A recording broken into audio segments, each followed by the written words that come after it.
దిగ్గజ electronic chip maker Nvidia మరో అరుదైన ఘనత సాధించింది. ప్రపంచంలో అత్యంత విలువైన కంపెనీగా అవతరించింది. బడా టెక్ కంపెనీ మైక్రోసాఫ్ట్ దాటేసి ఈ స్థానానికి చేరింది. కృత్రిమ మేధకు ఆదరణ పెరుగుతున్న క్రమంలో ఎన్విడియా షేర్లకు డిమాండ్ కూడా అదే రీతిలో పెరిగిపోతుంది. ఏఐ, ఆటోనమస్ వెహికల్స్, రోబోటిక్స్ సహా అత్యాధునిక సాంకేతికతలో వాడే పలు రకాల చిప్స్ ను అందిస్తోంది ఎన్విడియా. ఈ నేపథ్యంలోనే కంపెనీ వృద్ధిపై బలమైన విశ్వాసంతో ఉన్న మదుపరులు ఈ షేర్ల కోసం పోటీ పడుతున్నారు. ఎన్విడియా సంస్థ ఇటీవల దిగ్గజ ఐఫోన్ తయారీ సంస్థ యాపిల్ ను అధిగమించి రెండో అత్యంత విలువైన సంస్థగా నిలిచింది. కొద్ది రోజుల వ్యవధిలోనే అక్కడి నుంచి మొదటి స్థానానికి ఎగబాకటం విశేషం. మైక్రోసాఫ్ట్ విలువ ఇప్పుడు $3.317 ట్రిలియన్ ఉండగా యాపిల్ ఎంక్యాప్ $3.286 ట్రిలియన్ ఉంది.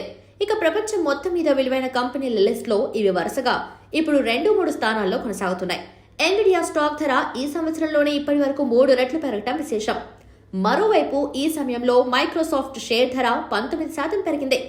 ఎన్విడియా 1990లో ఐపీఓకి వచ్చింది. అప్పట్లో ఒక్కో షేర్ ధర $12గా నిర్ణయించింది.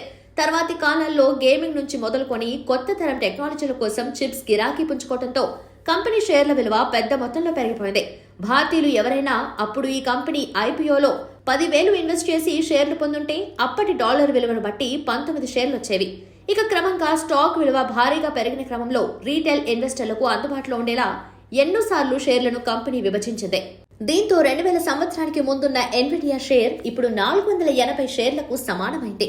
దీంతో 10,000తో సొంతం చేసుకున్న 19 షేర్ల సంఖ్య ఇప్పుడు 9,120కి చేరింది. ప్రస్తుతం ఎన్విడియా స్టాక్ ధర $135 లెక్కన మొత్తం 9,120 షేర్ల విలువ $1.231 మిలియన్ చేరి ఉంటుంది. ప్రస్తుత డాలర్ విలువ ప్రకారం చూస్తే ఇది 10.27 కోట్లకు చేరింది. అంటే 25 సంవత్సరాల కిందట ఈ కంపెనీ షేర్లలో 10,000 ఇన్వెస్ట్ చేసిన వాళ్ళు ఇప్పుడు కోటీశ్వరులయ్యారు. ఎన్విడియా స్టాక్ ధర పెరగడంతో company CEO Jensen Huang Forbes real time బిలియనీర్ల జాబితాలో 11వ స్థానానికి చేరారు.